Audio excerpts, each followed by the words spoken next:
This is Andrian. And this is Ray. Welcome to the Talk Live podcast. Every 2 weeks, we'll invite a new guest and In every session, we'll dig into their life, relationships, and perspectives. one question at a time. Let's talk live! Yay. Welcome to the Talk Loud podcast. This is Andrian. And this is Ray. We took a tiny break because we have received your comments, so we have upgraded our setup. And because of COVID, so we took a tiny bit of break, but we're gonna dive right back into it. So this time, what's our topic, Ray?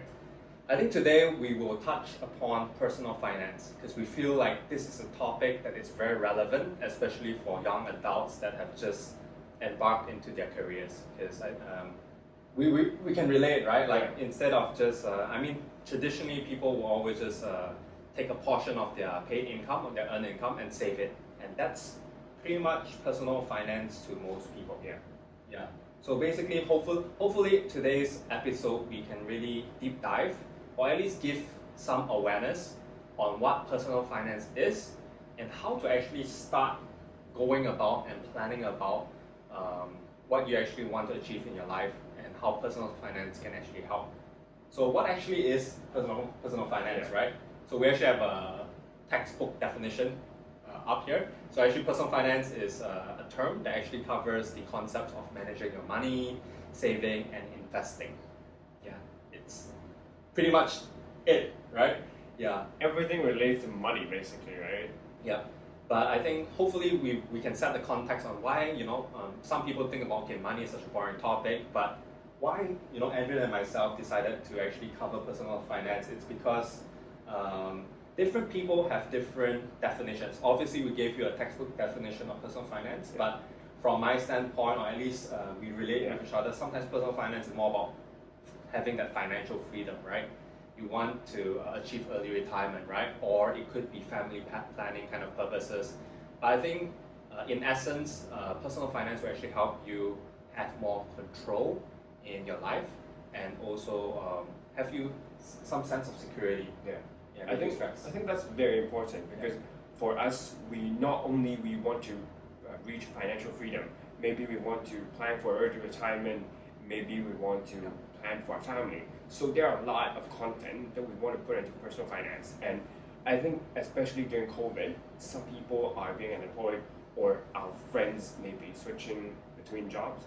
So we want to dive into personal finance. But personal finance, there are two critical parts that we want to talk about.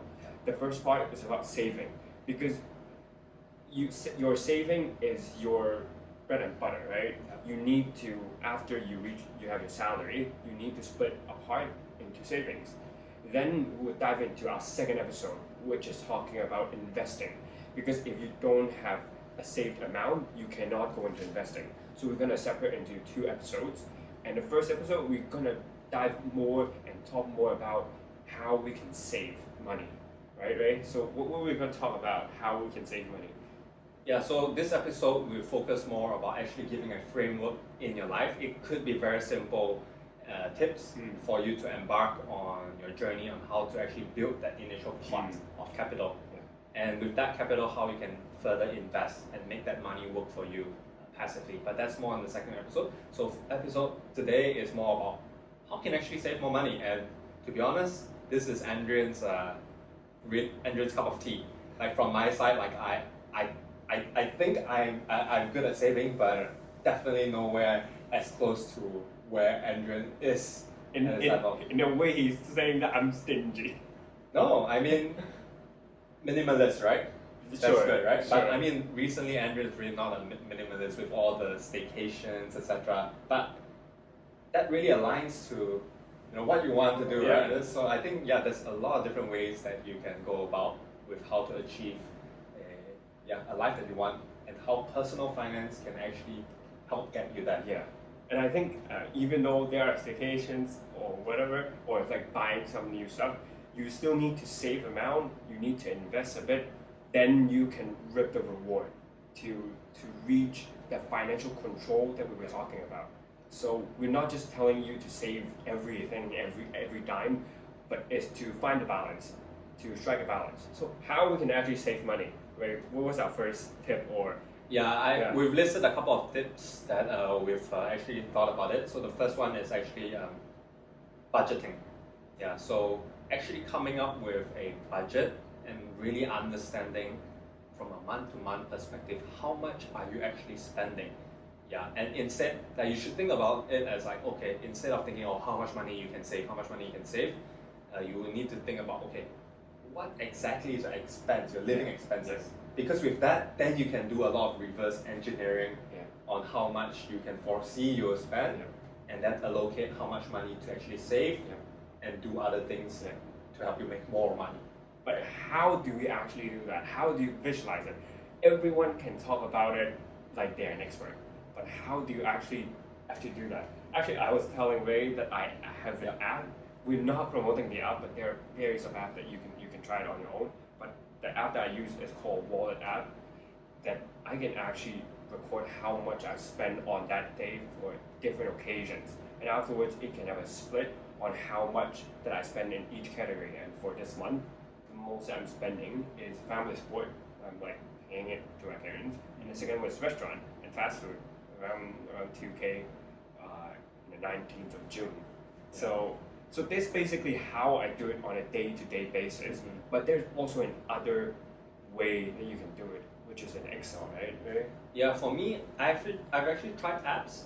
I should be more disciplined to try so that I can really understand how much money I spend on a daily, on a weekly, on a monthly basis.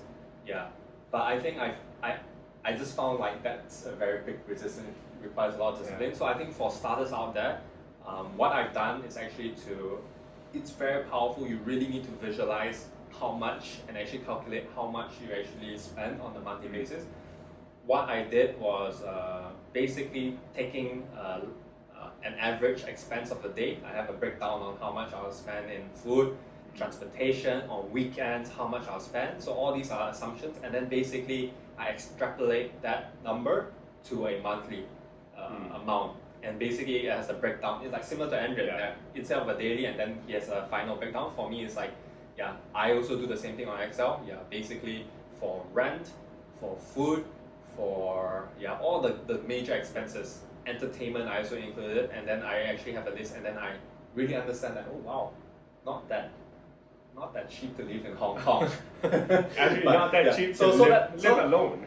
So that amount actually gives me a rough idea on how much I need on a monthly basis for the year. If let's say I don't have a job, or let's say if I have a job, how much I can actually save on top of after deducting that living expenses. Also necessary expenses. I think it's also good because we can set each category to have a budget for each month. And I think one way for you to actually do that is you have separate bank accounts.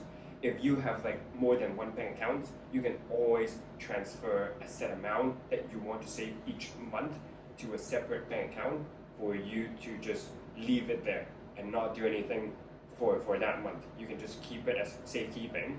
If you need that emergency cash, you can always take it out. So we're not recommending you to just dive right into it, just invest into like high volatile funds or whatever, but you actually put aside a certain amount that you want to save, and then you keep the rest in your main bank account for you to spend on your credit cards or on other related items. I think that's a really good way to save. So to summarize what Andrew said, I think that's something that I'm doing too, together with my fiancée Betsy. So we actually have our payroll account separate. So each of us, we have our payroll account. And then after that, we have a joint account that every month we put in money that we have aligned for investment. So every month I will take that money and then put into an index fund, a stock market, or maybe a cryptocurrency, whatever. But that money is really for our future plans. And I also have another account, really like what Andrew said, credit cards and my expenses. So basically, you should create like however number of accounts. But basically, it should be like payroll account, credit cards, spendings account, investment account, savings. Minimum 3, right? Like around that. Am I missing out anything? I think that's pretty much it, because that's for me the same. I have another like investing account that I just put aside that we didn't talk about just now, but we're gonna dive into more investing on the second episode. is how we can actually invest. But saving wise, I think that's the first step everyone should know, because it's to understand your financial situation. Like maybe you're underestimating, or maybe you are over saving. There's actually over saving, because maybe every time you're not going out for dinner, or you're just being very stingy a bit. But yeah, I think It's okay to be stingy or antisocial every now and then, right? every now and then. Yeah. But I think it's important to understand your situation. That's the most important, and I think that's our first tip. Yeah. Yeah. The second one is more about credit cards. You know, what kind of good deals, discounts, cashback. So this is like I think a lot of millennials out there are very well in tune. But for those that still are not using enough credit cards, cashbacks, basically it's one of a good way. So it's not encouraging you to spend money, but if you're already gonna spend money, why not get and reap some of the rewards and benefits of doing so? Yeah, and Adrian is really an expert on this. Yeah, so. Another stingy word. But I think it's not stingy. Yeah, it's really resourceful. Yeah, I would say it's a smart way to actually, because you need to spend that amount anyways. If you need to spend that amount, why not get some cash back? Why not get some miles? Even though right now it's COVID, but previously a lot of people were saving Asia miles to fly everywhere, so that they can basically spend a certain amount and just go to Japan, Korea for free of charge on a flight ticket. And I think it's a really smart way. For example, I'm not going to name banks, even though we hope that they will sponsor us, but okay, I need to name banks. For example, if you do an HSBC Visa Signature, you get a 3.6% on a selected category, and I use it for restaurants. So if I go to dinner with friends and families, and if I actually spend $1,000, I'm going to get $6 back. And not to include that sometimes they have a double reward. For example, $1 they can use it as $3. So basically you can get $100 back with $1,000. So it's around 10% rebate already. So I think that's a huge amount in terms of your spending. If you do a 10,000 spending each month, you can get 1,000 back. You're basically saving 10K, 10K. 12K in a year. It's like getting paid to spend money, right? Yeah. Like this concept.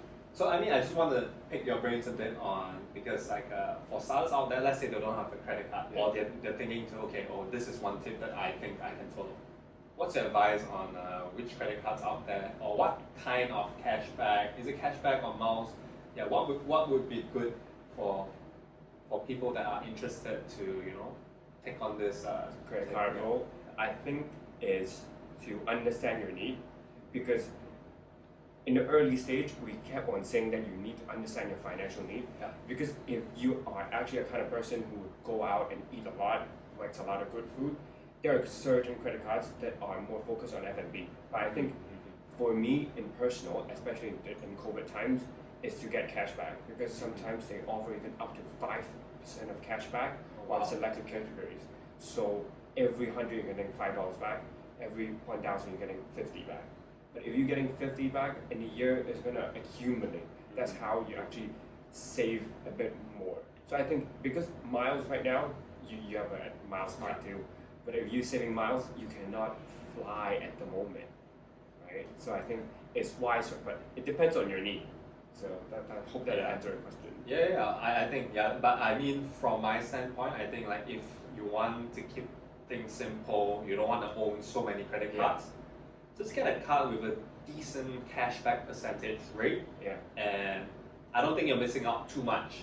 If not, you're gonna always seek and hunt for the best deals out there on credit cards, which I don't think it's bad. It's really great, because when you actually have a new card, there's actually a lot of perks that comes into it, whether it's like a staycation, or whether you can like have a cashback for iPhone or stuff like that. Welcome offers. Like there are banks that I helped him enroll in. He got like a 1.3K Apple gift card, right? And then on top of that, if you spend a certain amount, you get $1,000 cashback or something, right? So overall, it's around 2.3K or something like that. So just by signing up on that card and spending a certain amount, you can already get 2.3K back. So I think credit card is a way for you to save and for you to rip the reward because if you need to spend anyways. But definitely pay your credit card on time because that's what you really need to do. Don't do overpayment or overdue on your payment, or don't use the interest that are on credit cards. If don't pay just the minimum payment because after that, basically it's compounding interest. I mean, you want your investment to compound, and you don't want your credit card's expenses to compound on you. So basically, credit card debt is not something that you want. The cashback and everything is good, but make sure you only spend money that you can pay back for. To reap the benefits. It's a credit card, but you can see it as a debit card to use it. And also, I think a lot of people do not know one thing, is that you can actually prepay your credit cards. So you can actually put a certain amount that you want to use on that card each month. Like if every month you want to put 5K into it, you can actually put into it and use it like a debit card. So you would never have like a negative amount that you need to repay. Or if you are a forgetful person, you can do the same too. So that's that. I think that's pretty much on credit cards. I'm surprised we talked quite comprehensively on credit cards. So if any of you want to ask any credit card tips, you can DM us. DM us on Instagram. At Talk Lab Podcast. So after talking about really understanding your expenses, your monthly expenses, what's your budget, you will have an understanding on like how much you can save. How we can play around with the amount. Credit cards is another one. Credit cards is really on top of that, like what kind of perks, cashbacks, that you can benefit from the banks in the credit. The third tip that we have is actually more on really how to actually, minimize your costs. It's really more from a living expenses standpoint. It's one of those life hacks, right? It's quite a no-brainer, right? Actually, meal prepping or eating in instead of dining out. Because I think in Hong Kong, I think we're all young adults. We like to be sociable, but I think COVID has taught me that hey, actually sometimes cooking at home, it's quite enjoyable sometimes, right? But I mean, if you don't like cooking and you want to save money, what you can do is like explore on meal prep. So basically, meal prep is like cooking things in bulk. For example, anything like 5 meals, 6 meals, like or meals or lunches or dinners for the week, and then you basically put it in the freezer or the fridge, and then you just heat it up when you want to eat. So meal prepping actually can reduce a lot of expenses because we know eating out it's convenient, but it's actually really really high in terms of expense. So this is just one of the quick tip. Like if you're thinking of or embarking on like increasing your initial pot of capital for investment, eating in or meal prepping would be one of the good tips. I think eating out these days on average you at least spend 100 per person anyways. So I mean 100 is like zai level, right? Like normally we like 200, 300, right? If for dinner. For lunch, if you want like normal lunch, that is around 100 already. But obviously you can always go to like McDonald's, you can get a $30 meal, like a cheap meal. But then maybe that's not like a typical meal anyways these days, even though you can get it. But on average, it's 170 to 100 for lunch, 150 to 300 for dinner. So I think going out to eat is gonna be a big portion of your spending each month normally. And I think by meal prepping or deciding to eat in, I think you tend to eat healthier because I don't think you have like a lot of fancy equipment to do deep fry. And you end up cooking something very simple. And that it's healthy, it's well balanced. You cook your vegetables, your meat, your rice, carbs, and that's also one less decision to think about every day, like what to eat. So you use less brain power in general, right? I mean, something also uses a lot of brain power to cook something. I mean, but if you're gonna cook it once on Sunday and then eat the same thing for the rest of the week, I think that's. But I have a curious question: can you actually keep food for that long? So you have to be very careful with what kind of food you keep. So for example, vegetables, you don't want to get those like with very green, like broccolis, cauliflower. Those are good starting points. Meat, no problem. Just put it in the fridge. I've never had problems with meal prep for 1 week. It's quite a common practice for people that are working out or like requiring high intake of protein. Your chicken breast, right? So I think the last one that that we want to touch upon is like it's actually more on encapsulating all the different points that we've shared. It's like actually it's quite a no-brainer to like if you want to save more, you want to spend less. I mean, if you want to save more, you have to spend less, and by spending less, you live a more frugal lifestyle or more minimalist lifestyle. Yeah, and what we mean by that is like you only spend on things that really makes you fulfilled in life, more on the experiences, less on the materialistic aspect of life. Yeah. So when you go out to eat, it's really for a special occasion. When you actually spend money, it actually like a real need to do it. Or give you a certain satisfaction that is worth it. Even though spending is amazing, but you can always find good deals. Sometimes you can look at, for example, when I buy an iPhone or when I buy some electronics, I would definitely go to price.com and price compare. I won't go to Fortress like normally, unless they're doing exclusive. But I think having discounts or buying things is okay. It's just you need to think if it's necessary. Even though if it's not, we don't. You can just find a better deal overall. And sometimes, like if you make a big purchase, like if you're using it one time, sometimes you can also start thinking like, oh, instead of buying it and owning it, why don't borrow it from a friend? Or rent it from someone. Or just buy a second hand from Carousel. Yeah, exactly. That would be worth it too. If you need something just for once or twice, or you don't mind like getting it second hand. Yeah. So to sort of not to say wrap up yet, but to wrap up on that point is like because sometimes mixing it's very hard to say no all the times. There's a lot of temptations. Let's say you actually you set your goal towards saving more money. But when your friends ask you, oh, you want to go out, eat, sometimes it's very hard to say no. So how do you actually stay consistent and keep track to different things? So I think we sort of discussed this off mic, and basically you start to prioritize what kind of people you want to hang out in your life, and if they have similar values, similar kind of goals that they want to achieve from their finance perspective, then it brings you joy to hang out with them, because you don't always have the issue that, okay, let's say they always want to try the best cafes in town or the best restaurants in town, it brings some joy, but sometimes like, oh, you actually just want to catch up with a friend, but not really the food. So sometimes it's like, okay, it's important to surround with people who are financially like-minded. So you don't overspend or you don't feel stressed when you are spending it. And you don't have that peer pressure too, right? Yeah, you don't need to worry about, oh my god, I'm hanging out with him again, so every time I'm gonna like spend at least like 1,000 when I'm hanging out with him. So I think it's a financial pressure and also the peer pressure on spending that amount. So I think you need to find people, or we tend to find people who are at our similar financial strength, right? Yeah, and it's not to say that you avoid people that spend a lot. I mean, that's definitely not the whole point of this point that I'm making. It's more about like, typically people that have the same mindset and goals as you would be okay with.